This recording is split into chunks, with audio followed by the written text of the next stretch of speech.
Last question, question 13. We're going to determine the empirical and molecular formula from the given information that is provided. So here we have a compound and it has a breakdown of different compositions of the elements that make it up.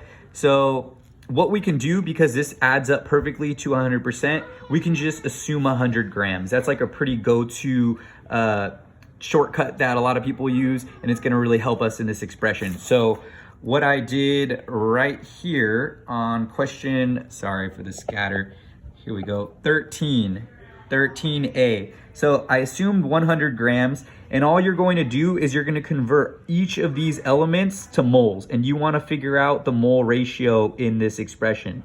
So here, 58.8 grams of carbon, we converted to moles, we got about 4.9, okay? Did the same thing for hydrogen, did the same thing for oxygen, and here now we have all the amount of moles. So in order to figure these out, what you do is you divide by the smallest mole that was produced. Okay, so I would divide everything by this 1.96 to determine how we're going to get our empirical formula. So it turned out to be 2.5, for carbon it'd be 2.5, 4.95 for hydrogen, and then 1. But right away I noticed that you can't have 2.5 in a subscript. So the first thing that I recognized right here is that I'm just going to double this, and this is going to become a whole number. So I doubled it, and then that gave me carbon 5.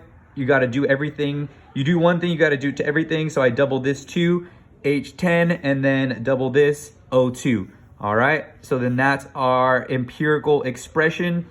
Now to find the molecular formula, you're just going to verify that this is true. So carbon, there's 5 carbons, multiply by its molar mass.